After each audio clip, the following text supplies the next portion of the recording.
God said, get up, Elijah. I ain't got time for your pity.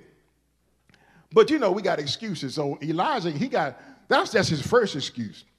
Listen, Elijah looked around by his head, heard there was a cake that had at his head. There was a cake that had been baked over coals in a jar of water. He ate and drank and then went back to sleep. He's depressed, y'all.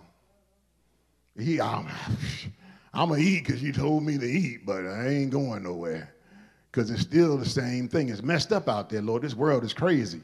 Everybody done lost their minds. Some people, they got their mamas. They can celebrate, but I can't celebrate. Lord, where are you, God? Reflect back to last week's message. Later, the Lord's angel came to him again, touched him and said, get up and eat. If you don't, you will not be strong enough to make the long trip. Let me tell you something.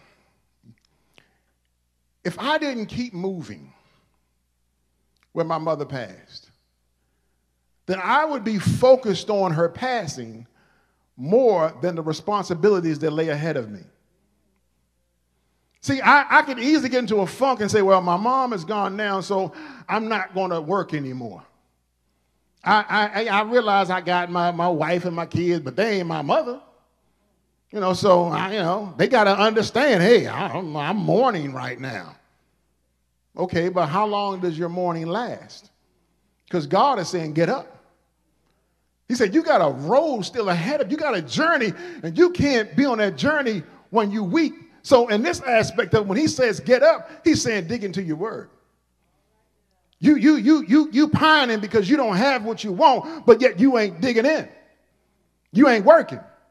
You ain't trying to figure out how to move beyond this point where I'm stagnant because I don't know what tomorrow holds. Who else going to die on me? Let me tell you, a whole bunch of folk going to die on you. Or you may die on them. But the point is, get up. Dig in.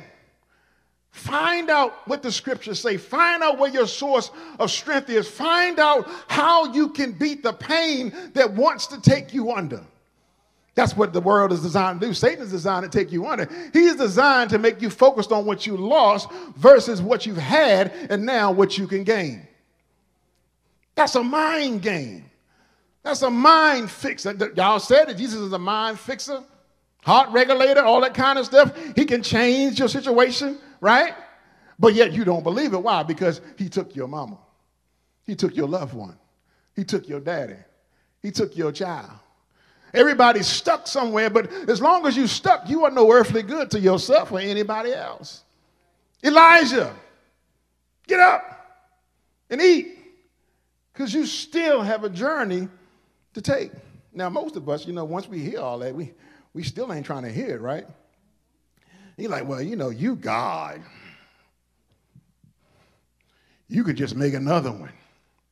You ain't got to go to work in the morning. You ain't got to face these people down. You ain't got to do all the stuff that I got to do.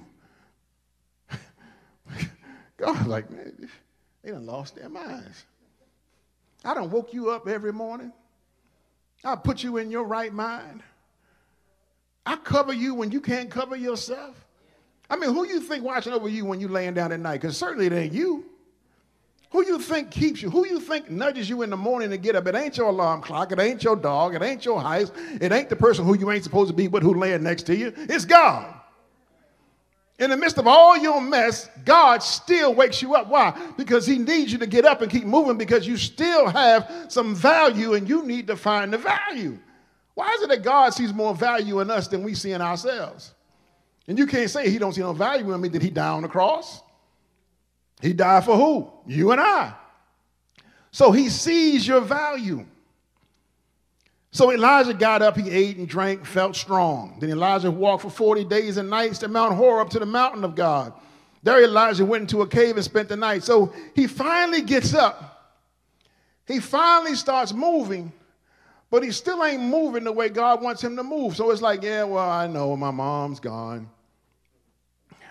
I'm going to work. I'm taking care of my kids, and I'm doing everything I'm supposed to do, but your heart's not in it. You're not there. You're just going through the motions. How many of us go through the motions every day and have no joy, no feelings of contentment and nothing because you're not engaged. You're in the day, but you're not engaged in the moment. And so you're missing things. You're missing all the blessings that you could be receiving because you are not engaged in where you are, because your mind is still focused on your depression or what you've lost, what you don't have, what you need versus what you already been blessed with.